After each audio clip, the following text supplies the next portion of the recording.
Hello welcome दोस्तों, स्वागत करता हूँ फिर से आप सबको आपके अपने इस चैनल में। तो गाइस इस वीडियो के ऊपर बात करेंगे बिटकॉइन के बारे में, साथ ही में हम यहाँ पर डिटेल्स में बात करेंगे डॉज कॉइन के बारे में एंड अलोंग विद दैट हम यहाँ पे डिटेल्स में डिस्कस करेंगे वजीरेक्स के बारे में कि अभी इस टाइम पे वजीरेक्स में जो भी अपडेट्स है उनके ऊपर मैं डिटेल्स में आपको बताने की कोशिश करूँगा।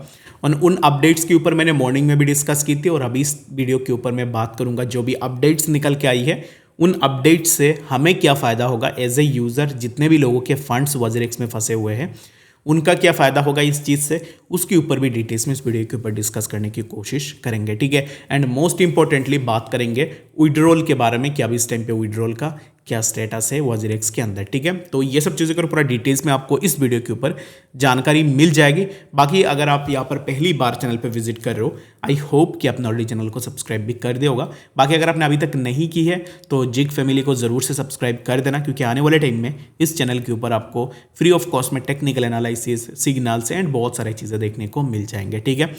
तो वीडियो को स्टार्ट कर लेते हैं। सबसे पहले वजीरेक्स ने जो एक थ्रेड डाला था ट्विटर के ऊपर, थ्रेड में यहाँ पर 4 पॉइंट्स उन्होंने दी हुई है। तो चारों पॉइंट्स के ऊपर मैं आपको 1 बाय 1 बता देता हूँ। सबसे पहला जो उन्होंने बताया कि अभी इस टाइम पे जो भी फंड्स यूजर्स के हैं उनको रिकवर कैसे करेंगे, ठीक है। तो रिकवरी के लिए द फर्स्ट ऑप्शन उन्होंने बताया कि अभी इस टाइम पे वजीरेक्स प्लेटफॉर्म के ऊपर ट्रेडिंग को वापस रीओपन करेंगे। तो ट्रेडिंग को जब रीओपन करेंगे उस ट्रेडिंग से जो भी फीस आएगी वो फीस यूज़ की जाएगी यूज़र्स के जो भी लॉस है उनको रिकवर करने के लिए, ठीक है। इसको मैं अगेन रिपीटेड आपको बताता हूँ। जैसे कि किसी भी एक्सचेंज में जाके आप कुछ भी ट्रेड लेते हो, इन दैट केस आपसे कुछ ना कुछ फीस ली जाती है, ट्रेडिंग प्लेटफॉर्म फीस। तो ये जो फीस है ना, ये फीस अभी इस टाइम पे वजीरेक्स के एक्सचेंज के ऊपर जो भी ट्रेड करेगा उसमें यही फीस यूज़ होंगे और उन्हीं फीस से क्या करेगी वजीरेक्स लोगों के जो भी लॉस है उनको रिकवर करने की कोशिश करेगी, ठीक है। तो ये हो गई सबसे पहली पॉइंट। बाकी यहाँ पर इस पॉइंट के ऊपर मैं आपको कुछ चीज़ें बताता हूँ। अभी जब ट्रेडिंग स्टार्ट होगी प्लेटफॉर्म के ऊपर तो उसमें क्या है कि वजीरेक्स जैसे ऑलरेडी हैक हो चुकी है, वजीरेक्स लोगों को फंड्स नहीं दे रही है, वजीरेक्स सिर्फ इंडिया के अंदर ही ऑपरेट करती है। तो इन दैट केस आपका एक्सचेंज हैक हुई है, आप लोगों के फंड्स नहीं दे रहे हो, इन दैट केस जितने भी लोग क्रिप्टो में ट्रेड करते तो उनको पता ही है वजीरेक्स के बारे में कि वजीरेक्स में अभी इस टाइम पे क्या चीज़ें हो रही है। तो इन दैट केस क्या आपको लगता है कि लोग वजीरेक्स में वापस ट्रेडिंग करने आएंगे? अगर आएंगे भी, कितने लोग आएंगे? हाँ आएंगे तो लोग, ऐसे मुझे भी लग रहा है कि लोग आएंगे, बट यहाँ पर द थिंग इज दैट कि ऐसे कितने लोग आएंगे वजीरेक्स में ट्रेडिंग करने। अगर ज़्यादा लोग ट्रेडिंग करने नहीं आएंगे तो इन दैट केस आपको ट्रेडिंग में प्लेटफॉर्म में जो ट्रेडिंग फीस है वो तो नहीं मिलेगी। अगर प्लेटफॉर्म फीस आपको नहीं मिलेगी तो फिर कैसे करके आप यहाँ पे रिकवर करोगे? आप तो ये बता रहे हो कि प्लेटफॉर्म को हम रीओपन करेंगे ट्रेडिंग करने के लिए, उसमें से जो भी फीस निकल के आएगी, जो भी चार्जेस निकल के आएंगी, वही चार्जेस हम लोगों को वापस दे देंगे। लेकिन मेरा क्वेश्चन यही है कि प्लेटफॉर्म पे अभी इस टाइम पे ट्रेड करेगा कौन? And the second important question is that WazirX सिर्फ स्पॉट ट्रेडिंग प्रोवाइड करती है।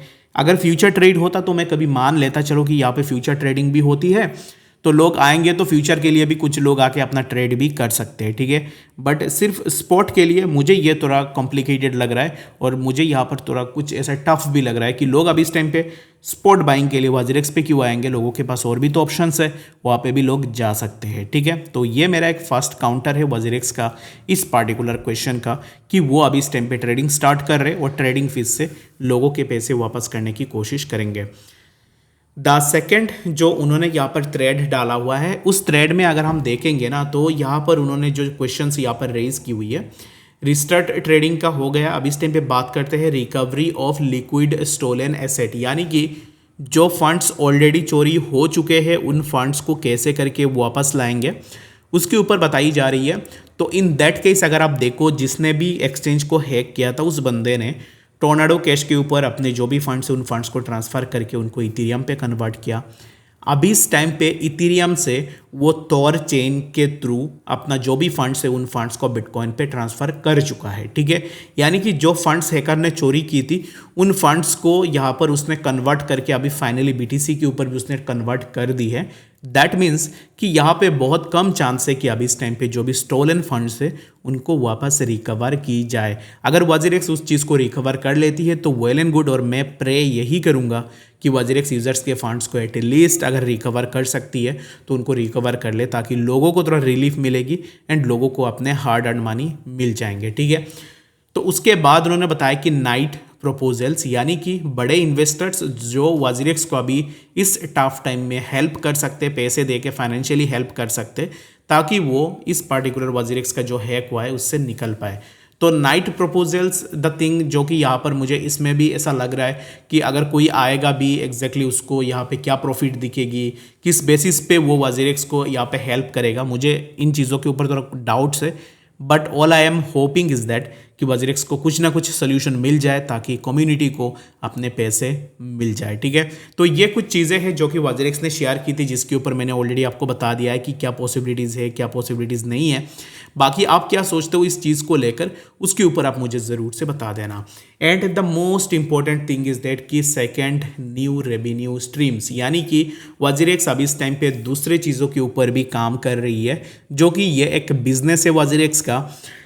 वो बता रहे कि अभी इस टाइम पे वो डेक्स लेके आ रहे हैं, जहाँ पर यहाँ पर मेंशन भी है DEX will be building a DEX that merges the user friendly experience of centralized exchanges with the security of self custody of our focus includes. तो मैं इसके ऊपर ना ये की क्वेश्चन यहाँ पे पूछूंगा, if you are someone who care of users funds, then आपके एक्सचेंज से इतनी बड़ी हैक कैसे हो गई है, और अगर इतनी बड़ी हैक हुई है उसके बाद आप अपने खुद के डेक्स लेके आ रहे हो, ये काइंड ऑफ मुझे एक प्रमोशन लग रही है। और क्या है ना कि यहाँ पे मुझे ऐसे भी लग रहा है कि अभी देखो लोग अभी इस टाइम पे बहुत ज़्यादा पेन में है, लोगों को पैसे नहीं मिल रहे, तो इन दैट केस वजीरेक्स ने एक अपॉर्चुनिटी ढूंढी और अपने न्यू प्रोडक्ट लॉन्च करने की सोच ली। ठीक है, मुझे तो ऐसे ही लग रहा है। देखो भाई, अभी इस टाइम पे डेक्स वक्स जो भी आप लेके आओ, ठीक है, आप बाद में लेके आओ, ये आपके ओपिनियन है, but the thing is that कि जो लोगों के फंड्स फंसे हुए हैं, लोगों को अभी इस टाइम पे अपने पैसे देने के लिए हेल्प करो, ना कि आप अपने नए नए यहाँ पर जो भी प्रोडक्ट्स हैं उनको लॉन्च करते जाओ। यहाँ पे ना लास्ट में मेंशन भी करके रखा हुआ है,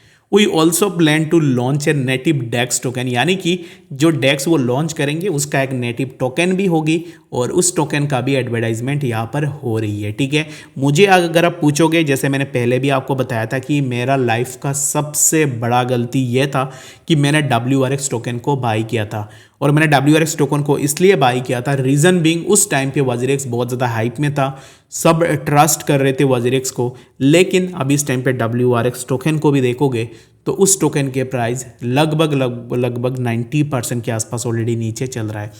तो मेरे हिसाब से ये एक काइंड ऑफ स्कैम ही था। तो इसके लिए मैं वजीरेक्स रिलेटेड कुछ भी डेक्स टोकन या फिर कुछ भी लॉन्च हो रही है उसके ऊपर मैं पर्सनली ट्रस्ट नहीं कर पाऊंगा। ठीक है, तो अभी इस टाइम पे ये जो जितने भी यहाँ पर उन्होंने बातें की है, इन बातों में कोई पे भी ये मेंशन नहीं है कि वो यूजर्स के फंड्स को कब देंगे, यानी कि विड्रॉल कब स्टार्ट होगी, उसके ऊपर अभी तक कुछ भी अपडेट वजीरेक्स ने नहीं दी है। तो विड्रॉल के लिए आप क्या कर सकते हो, उन्होंने जितने भी स्टेप्स बताए हुए हैं ना, ये स्टेप्स जब कंप्लीट हो जाएंगे, जैसे कि ट्रेडिंग, पहले तो ट्रेडिंग स्टार्ट होगी प्लेटफॉर्म में, उसमें से वो क्या करेंगे, जो भी ट्रेडिंग फीस होगी उससे वो लोगों को अपने पैसे देने की कोशिश करेंगे। तो यहाँ पर जितने भी 4 स्टेप्स उन्होंने दिए हैं, उन चारों स्टेप्स का कंप्लीटेशन होने के बाद ही जाके वो लोगों को अपने पैसे वापस कर सकते हैं। ठीक है, तो ये काइंड ऑफ एक एजम्पशन है मेरा, और मैं पर्सनली कुछ सिमिलर इस तरीके से ही सोच रहा हूँ। बाकी आप क्या सोच रहे हो वजीरेक्स को लेकर, वजीरेक्स विड्रॉल्स को लेकर, आप मुझे कमेंट सेक्शन में भी ज़रूर से बता सकते हो। ठीक है,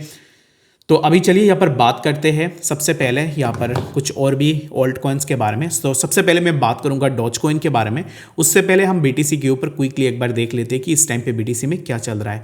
BTC for now consolidating near around 74,000 के आसपास है, एंड जैसे मैंने मॉर्निंग में भी मार्क करके रखा हुआ था 73,500 यहाँ तक हम इजीली आ सकते हैं, एंड यहाँ पर आने के बाद हमें प्राइस में फर्दर एक अपवर्ड मोमेंटम देखने को मिल सकता है। तो BTC के लिए अब इस टाइम पे फिलहाल के लिए बस इतना ही है। अगर आप BTC में एंट्री लेने का सोच रहे हो तो मेरे हिसाब से यहाँ पर थोड़ा वेट कर लो गाइज, क्योंकि मैंने लोगों को BTC में एंट्री दी थी 66,000 के आसपास। यहाँ पे जिसने भी एंट्री ली होगी वो अभी इस टाइम पे मौज कर रहा होगा, क्योंकि यहाँ पे बहुत अच्छा खासा प्रॉफिट भी लोगों को मिला है। ठीक है, तो BTC के लिए अब इस टाइम पे मैं यही एक्सपेक्ट कर रहा हूँ, जो कि प्राइस 73,000 के आसपास आए और यहाँ से वापस प्राइस कुछ इस तरीके का मोमेंटम भी ले सकता है। ठीक है, तो BTC के लिए सिंपल एज दैट, यहाँ पर एक काइंड ऑफ ए सर्कल के आसपास यहाँ पर प्राइस का मूवमेंट हो रही है। उसके बाद प्राइस का अब इस टाइम पे शॉर्ट टर्म के लिए 73,000 के आसपास आएगा, और उसके बाद यहाँ से प्राइस में सिमिलर कुछ इस तरीके का मोमेंटम हमें देखने को मिलेगी। तो आई होप कि BTC के बारे में आपको समझ में आ चुका होगा कि एग्जैक्टली BTC में क्या नेक्स्ट मूवमेंट हो सकती है। ठीक है,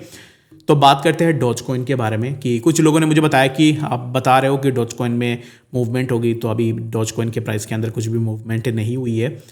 तो प्राइस ने गाइज देखो वीकली रेजिस्टेंस पे प्राइस ने रेजिस्टेंस ली है। वीकली रेजिस्टेंस आप समझ रहे हो कि कितने बड़े रेजिस्टेंस होते हैं।